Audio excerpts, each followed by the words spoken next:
Hello friends, capital રિડક્શનમાં illustration number 7 છે તે જોઈએ.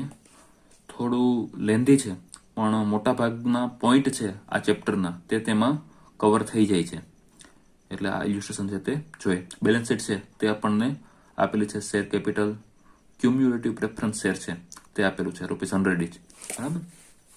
સામેની સાઈડ અસેટ બધી છે તે આપેલી છે. 75,000 equity share છે, ₹10 each. 6% secured debenture, unpaid interest on debenture, current liability, bank overdraft, creditor અને director loan, બધી અસેટ છે તે આપેલી છે, બરાબર. ઓકે, સ્કીમ જોઈએ.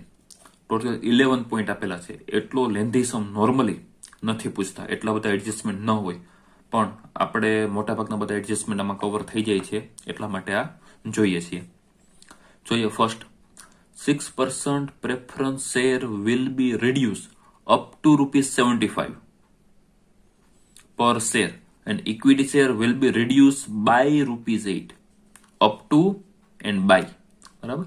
અપ ટુ મીન્સ ત્યાં સુધી 75 સુધીની વેલ્યુ રાખવાની છે, બરાબર. તો આપણને તેની પ્રાઇસ 100 આપેલી છે તો 75 રાખવાના છે. તો 100 - 75 તો ₹25 ડિક્રીઝ અહીંયા કરશું, બરાબર. અને અહીંયા ડાયરેક્ટલી બાય 8 કીધું છે, બરાબર. તો ₹8 છે તે ડિક્રીઝ કરશું, બરાબર. પ્રેફરન્સ શેરમાં 25 ડિક્રીઝ કરશું અને ઇક્વિટીમાં 8. જર્નલ એન્ટ્રી જોઈએ. પાછળ આપણને આપેલી છે, બરાબર. 6% cumulative preference share capital account debit 1 lakh, equity share capital account debit 6 lakh, to capital reduction fund 7 lakh, બરાબર. અહીંયા કેપિટલ રિડક્શન ફંડ ક્યાંથી ઓબ્ટેન કરીએ તેનું કેલ્ક્યુલેશન પણ આપેલું છે, બરાબર. કેપિટલ રિડક્શન ફંડ છે તે ક્રેડિટ ક્યારે થાય? લાયબિલિટી ડિક્રીઝ થાય અથવા તો અસેટ ઇન્ક્રીઝ થાય. ઇટ મીન્સ કે આપણને બેનિફિટ થાય. લાયબિલિટી ડિક્રીઝ થાય તો પણ બેનિફિટ થાય, અસેટની વેલ્યુ ઇન્ક્રીઝ થાય તો પણ બેનિફિટ થાય, બરાબર. તો અહીંયા લાયબિલિટીની વેલ્યુ ડિક્રીઝ થઈ તો આપણને બેનિફિટ થયો, કેપિટલ રિડક્શન ક્રેડિટ. ઓકે, આ આપણે જોઈ લીધું. આગળ જોઈએ. Cumulative preference dividend is not paid for last. હવે અહીંયા એક આપણને 4 યર્સ છે તે એડ કરશું. ખાલી યર્સ આપેલું છે પણ આપણે 4 યર્સ એડ કરશું, બરાબર. અહીંયા ક્વેશ્ચનમાં પ્રિન્ટ મિસ્ટેક છે, નથી. Preference share holders forgo 3/4 amount of dividend and for 1/4 amount equity share of ₹2 each are issue. Cumulative preference share. હવે નોર્મલી પ્રેફરન્સ શેરનું ડિવિડન્ડ જે છે તે માની લો કે જે તે વર્ષે તમે ન આપો તો કઈ નેક્સ્ટ યરમાં તમારી પાસે પ્રોફિટ ન હોય, માની લો કે લોસ હોય અથવા તો ઇનફ પ્રોફિટ તમારી પાસે નથી કે તમે ડિવિડન્ડ આપી શકો, તો કઈ નેક્સ્ટ યરમાં તે દેવાનો થાય નહીં. પણ જો ક્યુમ્યુલેટિવ પ્રેફરન્સ શેર હોય તો લાસ્ટ જેટલા યરનું બાકી હોય, બરાબર, અને જો કંપનીને પ્રોફિટ થાય તો સૌથી પહેલા ક્યુમ્યુલેટિવ પ્રેફરન્સ શેરના આઉટસ્ટેન્ડિંગ જે રૂપિયા હોય તે આપણે આપવા પડે, પછી તમે બીજાને આપી શકો. ખાલી ક્યુમ્યુલેટિવ હોય તો જ, બરાબર. તો અહીંયા આપણને ક્યુમ્યુલેટિવ પ્રેફરન્સ શેર છે તે આ સમમાં આપેલા છે અને કીધું છે કે લાસ્ટ 4 યરનું ડિવિડન્ડ આપણે પેઇડ કરેલું નથી. હવે ડિવિડન્ડ બેલેન્સ શીટમાં ક્યાંય રેકોર્ડ થયેલું નોર્મલી ન હોય, બરાબર. તો અનરેકોર્ડેડ લાયબિલિટી છે. હવે તેમાંથી શું છે? Preference share holder forgo 3/4 amount of dividend. હવે જેટલું ડિવિડન્ડ થાય 4 વર્ષનું તેમાંથી 3/4 તો એ લોકોએ ફોરગો કર્યું, વેવ કર્યું, જતું કર્યું. તો અનરેકોર્ડેડ લાયબિલિટી છે, બરાબર. તે કેન્સલ થઈ તો આની કોઈ પણ પ્રકારની જર્નલ એન્ટ્રી કે કંઈ પણ ઇફેક્ટ આપવાની જરૂર નથી, બરાબર. રેકોર્ડ થયેલી હોત અને કેન્સલ થઈ હોત તો આની ઇફેક્ટ આપણે આપત, પણ આ અનરેકોર્ડેડ છે અને કેન્સલ થઈ તો કાંઈ કરવાની જરૂર નથી. હવે આનું કરશો શું? આગળ જોઈએ. And 1/4 amount equity share of ₹2 each are issue. તો આની એન્ટ્રી આપણે કરશું. અનરેકોર્ડેડ લાયબિલિટી છે તે રેકોર્ડ થઈ, બરાબર. ડિવિડન્ડના બદલામાં આપણે તેને શેર છે તે ઇસ્યુ કર્યા, બરાબર. તો આ આપણે એની એન્ટ્રી છે કરવાની થશે. જોઈએ. ફર્સ્ટ ઓફ ઓલ ડિવિડન્ડનું કેલ્ક્યુલેશન આપણને આપેલું છે 6% ઓફ 4 લાખ એટલે 24,000, બરાબર. અને 4 વર્ષના આપણને બાકી છે 4 યરનું, બરાબર. તો 96,000 ટોટલ ડિવિડન્ડ આપણું પેઇડ કરવાનું બાકી છે. હવે 96 માંથી 3/4 એટલે કે 75% કઈ એન્ટ્રી કરવાની જરૂર આપણે નથી, બરાબર. બાકીના 1/4 છે એટલે કે 25%, 1/4 મીન્સ 25%, 96,000 ના 24,000, તો 24,000 ના આપણે તેને ઇક્વિટી શેર છે તે આપશું. ઇક્વિટી શેરની પ્રાઇસ ₹2, બરાબર. તો 24,000 ડિવાઇડેડ બાય 2 એટલે 12,000 શેર છે તે આપણે તેને આપશું, બરાબર, ડિવિડન્ડના બદલામાં. આપણી પાસે પૂરતા પ્રમાણમાં ઇનફ કેશ નથી. જર્નલ એન્ટ્રી જોઈએ. Debenture preference share dividend account debit 24,000 two equity share, આપણે તેને કેશ આપતા નથી, ઇક્વિટી શેર આપીએ છીએ 24,000, બરાબર. અને આ એપ્લિકેશનમાં પણ આપશે કેપિટલ રિડક્શન ફંડ, બરાબર. તેનું આપણે યુઝ શું કરશું તો કે તેને પ્રેફરન્સ શેર ડિવિડન્ડ દેવામાં આપણે 24,000 નો યુઝ છે તે કર્યું. ઓકે, આગળ જોઈએ. Outstanding debenture interest will be paid in cash. આપણને liability side outstanding debenture interest, unpaid interest on dividend 22,500 આપેલું છે, તો આપણે કીધું કે તે આપણે કેશમાં પેઇડ કરી દઈએ છીએ. તો થર્ડ એન્ટ્રી આપણને આપેલી છે debenture interest account debit to bank 22,500, simple entry છે, બરાબર. આમાં કંઈ એવું છે નહીં, પેઇડ કરી દીધું આપણે કેશમાં. મોસ્ટ ઇમ્પોર્ટન્ટ ફોર્થ નંબર નું ટ્રાન્ઝેક્શન, ડિબેન્ચર હોલ્ડર. હવે ડિબેન્ચર કેટલાના છે? અહીંયા આપણને 6% ડિબેન્ચર, 6% સિક્યોર ડિબેન્ચર આપેલા છે, 3,75,000. Okay. Debenture holder agree to accept part of freehold property for ₹1,20,000, book value 1 lakh. હવે બુક વેલ્યુ ગમે એટલી હોય, એને કેટલાથી રાખ્યા? 1,20 થી. તો આ આપણે ધ્યાનમાં લેવાનું થાય. And also agree to purchase new 8% secure debenture of ₹1,30,000 to provide working capital to the company. વાહ, બરાબર. 1 લાખની ફ્રી હોલ્ડ પ્રોપર્ટી 1,20,000 માં પણ રાખી અને કંપનીને વર્કિંગ કેપિટલ છે તે ઘટે નહીં, બરાબર. એટલા માટે એને 8% ના નવા સિક્યોર ડિબેન્ચર પણ 1,30,000 ના પરચેસ કર્યા, બરાબર. તો ભગવાન આવા ડિબેન્ચર હોલ્ડર બધી કંપનીને આપે, બહુ સારા ડિબેન્ચર હોલ્ડર કહેવાય, બરાબર. આની સાથે એક પોઈન્ટ કનેક્ટેડ છે, તો આપણે આની સાથે જ લઈ લઈએ છીએ નંબર 8, ફ્રી હોલ્ડ પ્રોપર્ટી, બરાબર. Rest of freehold property revalued for ₹3,87,500.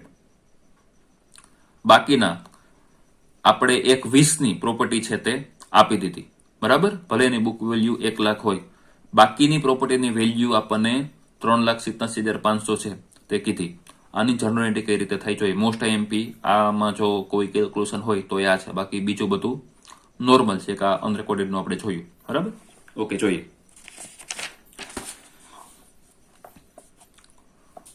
First of all freehold પ્રોપર્ટીની વેલ્યુ, બરાબર, એ જે ઇન્ક્રીઝ થઈ છે તે જોઈએ. ફ્રી હોલ્ડ પેલા તો નું વેલ્યુએશન જોઈ લે. માની લો કે 4,25,000 ની ફ્રી હોલ્ડ પ્રોપર્ટી હતી, એમાંથી 120 ને આપણે આપી દીધી ડિબેન્ચર હોલ્ડરને, બરાબર.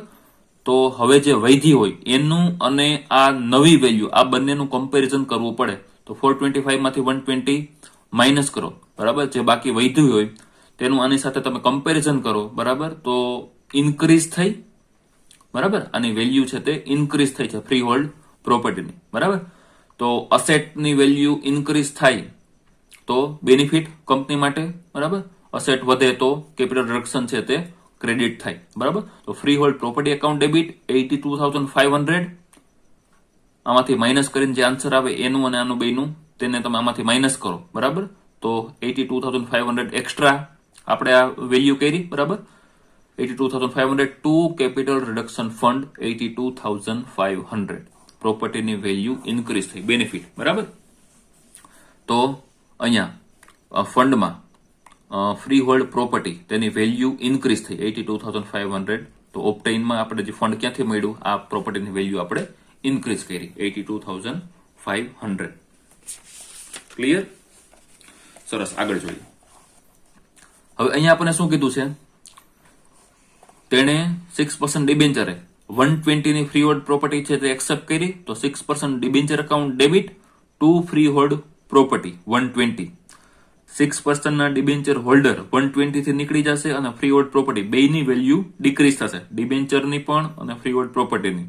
બરાબર, ડિબેન્ચર છે તેની બેલેન્સ ક્રેડિટ હોય, બરાબર, ડેબિટ તો એટલા ઘટ્યા ડિબેન્ચર, ફ્રી હોલ્ડ પ્રોપર્ટી એટલે અસેટ, અસેટની બેલેન્સ ડેબિટ હોય, ક્રેડિટ થાય તો એના પર 120 છે તે ડિક્રીઝ થયા. 6% ડિબેન્ચર હોલ્ડરને આપણે ફ્રી હોલ્ડ પ્રોપર્ટી 120 ની આપી દીધી. બરાબર, તો આ એડજસ્ટમેન્ટમાં જ આપણને કીધેલું છે. બરાબર, અને થર્ડ એન્ટ્રી આપણે કીધેલું છે કે આ લોકો ડિબેન્ચર હોલ્ડરે 8% સિક્યોર ડિબેન્ચર છે તે પરચેસ કર્યા કંપનીને વર્કિંગ કેપિટલ પ્રોવાઈડ કરવા માટે. તો બેંક અકાઉન્ટ ડેબિટ પૈસા આપ્યા 130 ટુ 8% સિક્યોર ડિબેન્ચર 130. આ 3 એન્ટ્રી છે તે લેવાની થાય. મોસ્ટ આઈએમપી આખું કેલ્ક્યુલેશન છે અને એમાં પણ આ 82,500 નો, બાકી આ 2 તો કોમન છે. બરાબર, ક્લિયર? ઓકે, આગળ જોઈએ.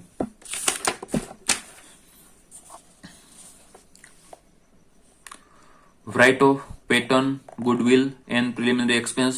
તો આ તો આપણે અગાઉ પણ જોઈ ગયા. Write off ₹65,000 from stock, provide ₹68,500 for doubtful ડેબ્ટ્સ.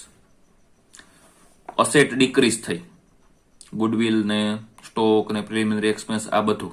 બરાબર, અસેટ ડિક્રીઝ થાય, બરાબર, તો લોસ થતો હોય, બરાબર, તો અથવા તો અસેટની વેલ્યુ છે તે ડિક્રીઝ થતી હોય તો કેપિટલ રિડક્શન એકાઉન્ટ છે તે ડેબિટ થાય. બરાબર, અહીંયા જે આપણે રાઇટ ઓફ કીધું પેટર્ન, ગુડવિલ, પ્રિલિમિનરી એક્સપેન્સ એ બધું છે તે આપેલું છે. બરાબર, આ બધું. હવે એક નવો પોઈન્ટ, આ બધું તો આપણે કહ્યું આગળ પણ, નવું અહીંયા આપણને શું કીધું કે provide ₹68,500 for doubtful ડેબ્ટ. Normally doubtful ડેબ્ટ છે તે આપણે ડેટર્સ માંથી માઇનસ કરીએ, બરાબર, અથવા તો બીજો ઓપ્શન શું, તેને તમે લાયબિલિટી સાઈડ લખી શકો ડાઉટફુલ ડેબ્ટ્સ ને. બરાબર, તો લાયબિલિટી ઇન્ક્રીઝ થઈ, લાયબિલિટી ઇન્ક્રીઝ તો વન ટાઈપ ઓફ આપણને લોસ થતો હોય તો કેપિટલ રિડક્શન છે તે ડેબિટ થાય. બરાબર, તો પ્રોવિઝન ફોર ડાઉટફુલ ડેબ્ટ એપ્લિકેશનમાં 68,500. બરાબર, અહીંયા પાછળ આપણને આ બધી એન્ટ્રી છે તે આપેલી છે. Capital reduction account debit, 2 preference dividend આપણે 24 આપ્યા, તે પેટર્ન રાઇટ ઓફ કર્યું 37,500, goodwill write off 130, preliminary expense 1 lakh. બરાબર, આ 2 ડાઉટફુલ ડેબ્ટ 68,500 આ બધો આપણને લોસ ગયેલો છે. બાકીનું આપણે જોઈએ છે હમણાં. બરાબર, પણ અત્યારે જે આપણે 3-4 વસ્તુ જોઈ તે બધું છે તે ક્રેડિટ થશે અને કેપિટલ રિડક્શન છે તે ડેબિટ થશે, લોસ થાય છે એટલા માટે આપણને.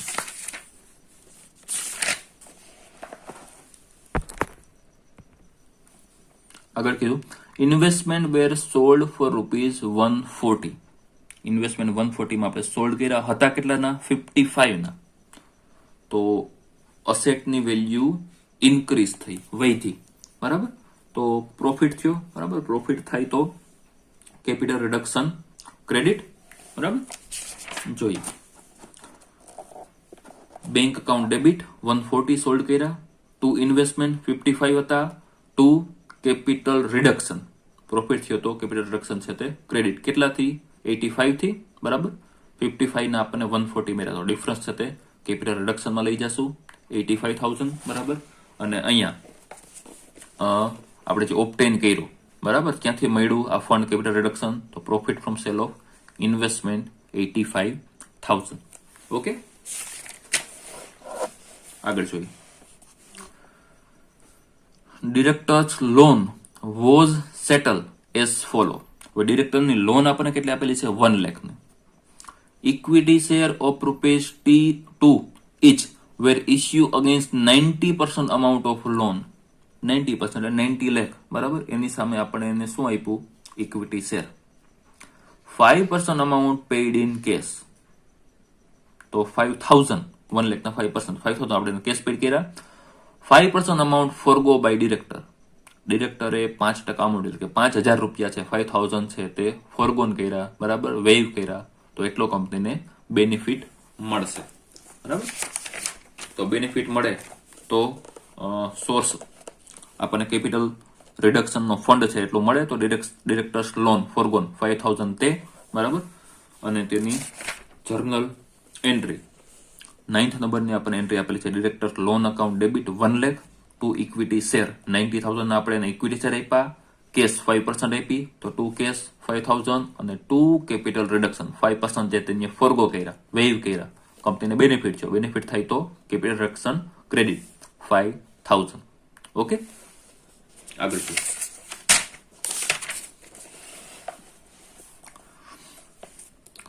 Contract for ₹250 was cancelled and 5% amount of contract is paid as penalty. Pass થવાનો ઇન્ટરેસ્ટ, બરાબર. 250 નો કોન્ટ્રાક્ટ હતો તો કેન્સલ થયો અને 5% પેનલ્ટી આપણે પેડ કરવી પડી, બરાબર. તો 250 ના 5%, બરાબર. તો અહીંયા આપણને પેનલ્ટી આપેલી છે યુટિલાઇઝેશનમાં, કેપિટલ રિડક્શન ફંડનું એપ્લિકેશન છે. Penalty for cancellation of contract 12,500, બરાબર. અને તેની જર્નલ એન્ટ્રી છે તે આપણને 8 નંબરની કરેલી છે. Penalty account debit 12,500 to bank 12,500. તો આ પ્રમાણે બધું કેલ્ક્યુલેશન છે તે થાય, બરાબર. હવે બેલેન્સ શીટ છે તે બનાવેલી છે, બરાબર.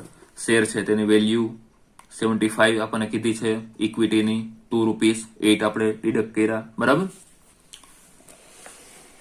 ડિબેન્ચર જે છે એનું વેલ્યુએશન 375 માંથી 120 છે તે રિડ્યુસ કર્યા. ન્યૂ 8% ના ડિબેન્ચર આવ્યા છે 130 ના તે, બરાબર. આ તો આપણે ઓલરેડી જે હતા જ છે. અસેટમાં જે કંઈ ડિક્રીઝ થયું હોય તે બધું, બરાબર. ડેટર્સ છે તે 485 માઇનસ BDR 68,500, બરાબર. તો બાકીનો જે ફિગર છે તે બધું લખેલું છે. સ્ટોકના ડિડક્ટ થયા તે કેસ. આ એક કેલ્ક્યુલેશન છે તે ઇમ્પોર્ટન્ટ છે, તે જોઈએ કેસનું અને એનું કેલ્ક્યુલેશન કઈ રીતે થાય. હવે આ સમમાં આપણને બેંક અકાઉન્ટ છે તે બનાવીને આપેલું છે, બરાબર. Bank account. હવે આપણી બેલેન્સ શીટમાં આપણને ઓવરડ્રાફ્ટ આપેલો છે, લાયબિલિટી સાઈડ આપેલું છે, બરાબર. નોર્મલી બેંકની બેલેન્સ ડેબિટ હોય, પણ અહીંયા આપણી પાસે બેંકમાં બેલેન્સ નથી, બરાબર. આપણે સામેથી બેંકને આપવાના છે, મીન્સ કે બેંક ઓવરડ્રાફ્ટ આપણી પાસે તો તેની બેલેન્સ ક્રેડિટ થાય, બરાબર. Balance by balance bank overdraft 195 આપણને ક્વેશ્ચનમાં આપેલી છે, બરાબર. હવે જેટલા રૂપિયા આપણને મળ્યા હશે તે બધા અહીંયા ડેબિટ કરશું જનરલ એન્ટ્રીમાંથી જોઈને, બરાબર. અને બાકીના જે બધા રૂપિયા આપણે જે પેમેન્ટ કર્યું છે, ડિબેન્ચર ઇન્ટરેસ્ટનું, ડિરેક્ટરનું, લોનનું, પેનલ્ટી, બરાબર. તો એ બધા તમે આ સાઈડ ક્રેડિટ લખો તો લાસ્ટમાં છેલ્લે બેલેન્સિંગ ફિગર છે તે 35,000 છે તે આવે. અને આ ફિગર આપણે આપણી જે ન્યૂ બેલેન્સ શીટ બનાવી છે તેમાં લખવાનું થાય, બરાબર. તો આ પ્રમાણે અને કેપિટલ રિડક્શનનું એક જોઈ લઈએ, બરાબર. ટોટલ આપણે 8,72,500 ટોટલ ફંડ આપણી પાસે ભેગું થયું, બરાબર. અને આનો યુઝ જો તમે કરો તો એનો પણ 8,72,500 થાય છે. એટલે કે કોઈ પણ પ્રકારની બેલેન્સ છે તે અહીંયા વધતી નથી, બરાબર. અહીંયા પ્રોફિટ એન્ડ લોસ અકાઉન્ટ જે છે 4,35,000 તો એ પણ આપણે અહીંયા ટ્રાન્સફર કરેલું છે, બરાબર. તેમાં આપણે એના બાકીના જે રૂપિયા હતા તે આપણે અહીંયા કરેલા છે, બરાબર. તો આજે લાસ્ટ એન્ટ્રી છે તો એમાં એક આ પ્રોફિટ એન્ડ લોસ અકાઉન્ટ 4,35,000 આ એક એડ કરવાનું રહે. બાકી બધી એન્ટ્રી છે તે આપણે કરી લીધી. પ્રોફિટ એન્ડ લોસ છે તે આપણને અસેટ સાઈડ આપેલું છે, ઇટ મીન્સ કે તે લોસ છે, બરાબર. તો તે લોસને સેટ ઓફ કરવો પડે તો કેપિટલ રિડક્શનની સામે આપણે આ લોસને સેટ ઓફ કરશું. ઓકે, તો સેટ ઓફ કરો તો બે સાઈડનો ટોટલ છે કે તે કેપિટલ રિડક્શનનો ટેલી થઈ જાય છે 872,500, બરાબર. તો આ પ્રમાણે આખો સમ છે તે થાય. મોટાભાગના એડજસ્ટમેન્ટ આપણે આમાં લઈ લીધેલા છે, બરાબર. બાકી જે એકદમ માઇનોર થોડા ઘણા જે ચેન્જીસ હોય, બરાબર, તો તે તમે જોઈ લેજો અને તમને બીજો કંઈ પણ ક્વેશ્ચન હોય તો પૂછજો. Okay, thank you.